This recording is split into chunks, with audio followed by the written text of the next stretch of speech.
Perkenalkan saya Hadi ya. Selamat datang di live cerita leluhur. Nah, ini tentang apa? Buku-buku klasik, buku zaman dulu, kira-kira yang menurut saya ada manfaat lah. Nah, di sini saya ada baca buku juga ya. Terus saya rangkum sedikit. Nah, di sini ternyata di zaman dulu ini uh, banyak juga ya kayak ahli-ahli apa ahli-ahli yang orang-orang mengeluarkan misalkan quote-quote sukses gitu, terus quote-quote zaman dulu, terus penalaran logis lewat kesimpulan maupun ajaran-ajaran tertentu juga ya teman-teman ya. Banyak sekali misalkan mungkin kita tahu misalkan orang tua dulu bilang kalau gunting kuku misalkan nak beli malam hari. Nah itu maupun eh, cerita-cerita yang lainnya ya kurang lebih seperti itulah. Nah, cuma mungkin ini lebih karena ajaran zaman dulu itu kan dia macam-macam banyak sekali. Nah, ini ternyata di suatu tempat itu ya, di situ ada orang mengatakan begini teman-teman.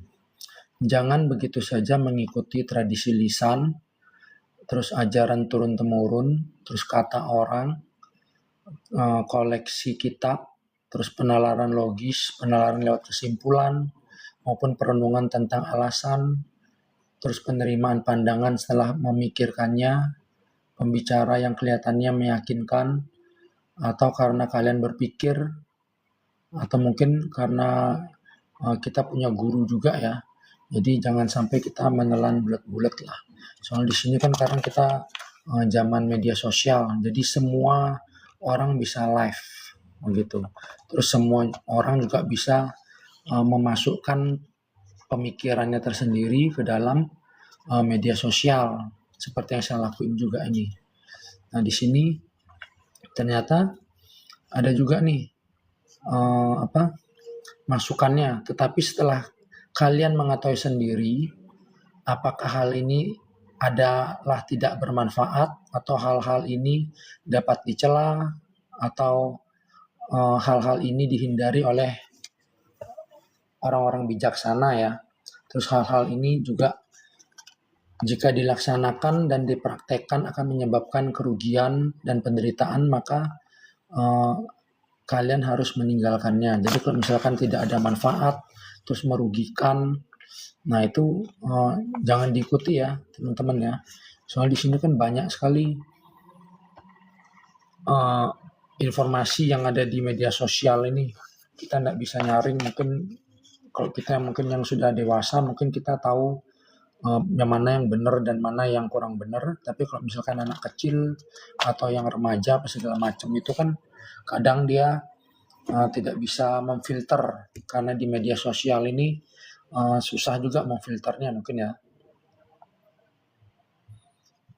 Nah terus di sini juga ada nih, bila mana keserakahan maupun kebodohan dan kebencian muncul di dalam diri seseorang, apakah hal ini menyebabkan kesejahteraan atau kerugian, melakukan pelanggaran moralitas dan mendorong seseorang melakukan pelanggaran moralitas, apakah hal ini menyebabkan kerugian dan penderitaan, apakah hal ini memberikan manfaat dan tidak bermanfaat, tercela atau tidak tercela, dikecam atau dipuji, jika dilaksanakan dipraktekkan apakah hal ini akan menyebabkan kerugian dan penderitaan, dan demikian tampaknya hal ini maka jangan begitu saja mengikuti tradisi atau ajaran dan penalaran logis maupun quote-quote-nya yang kurang bermanfaat gitu. Jadi dihindari jika ini tidak ada memberikan manfaat ya teman-teman. Nah, terus yang berikutnya ini ada lagi nih. Di sini juga dikasih ini juga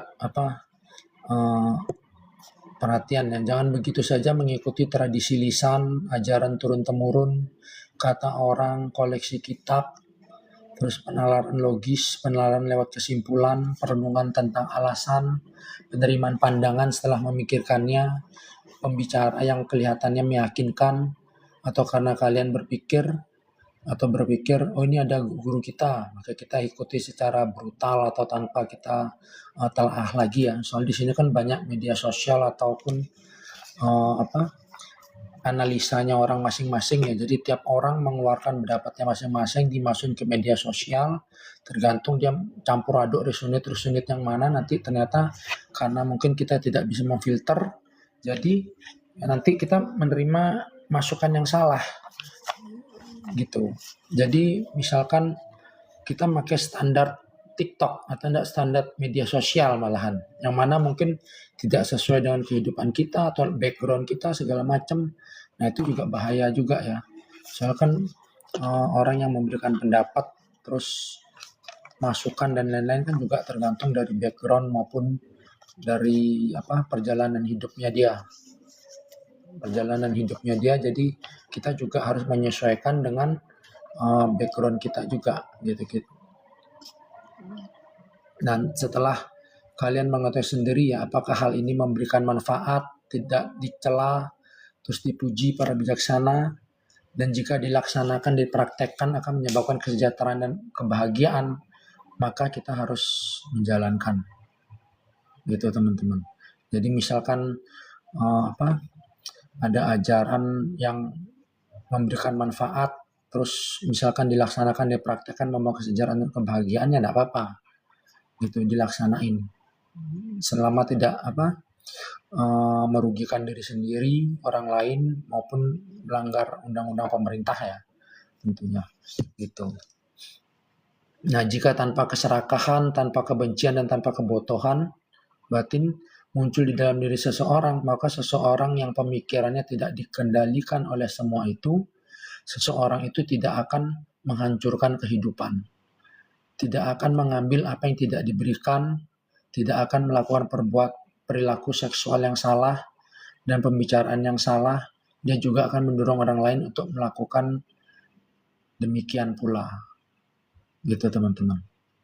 Jadi misalkan ajaran itu memegang teguh moralitas gitu, nah itu tidak apa-apa. Karena moralitas kan dia mengarahkan kita untuk ke hal-hal yang baik. Gitu. Terus apakah hal ini bermanfaat atau tidak bermanfaat, tercela atau tidak tercela, dikejam atau dipuji, jika dilaksanakan dan dipraktekkan, apakah hal ini akan menyebabkan kesejahteraan, kebahagiaan? Nah ini kita harus dipikirkan lagi untuk kehidupan kita ya teman-teman ya. Nah bila seseorang yang telah membuat pikiran bebas dari rasa permusuhan, bebas dari niat jahat, murni dan tidak kotor, dia telah memenangkan 4 jaminan di dalam kehidupan ini teman-teman.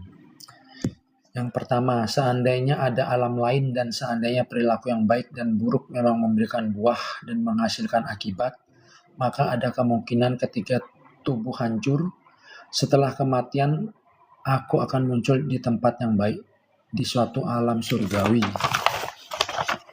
Yang kedua, seandainya tidak ada alam lain dan seandainya tindakan baik dan buruk memang tidak memberikan buah dan menghasilkan akibat, tetap saja di sini, di dalam kehidupan ini juga, aku hidup dengan bahagia, bebas dari rasa permusuhan dan niat jahat. Yang ketiga, seandainya kejahatan menimpa si pelaku kejahatan, maka karena aku tidak berniat jahat kepada siapapun, bagaimana mungkin penderitaan menyerangku, orang yang tidak melakukan kejahatan. Nah selanjutnya yang terakhir, yang keempat ya. Seandainya kejahatan tidak menimpa pelaku kejahatan, maka di sini juga aku melihat diriku sendiri termurnikan di dalam 2 hal. Nah itu teman-teman. Nah jika seseorang ini telah membuat pikirannya bebas dari permusuhan, bebas dari niat jahat, murni dan tidak kotor, maka ia telah memenangkan 4 jaminan ini dalam kehidupan ini juga. Begitu rangkuman hari ini ya, malam ini semoga bermanfaat. Jika misalkan ada pertanyaan bisa di komen, bisa juga di WA atau kirim message ya teman-teman ya. Ya mungkin sekian dulu ya cerita hari ini. Terima kasih.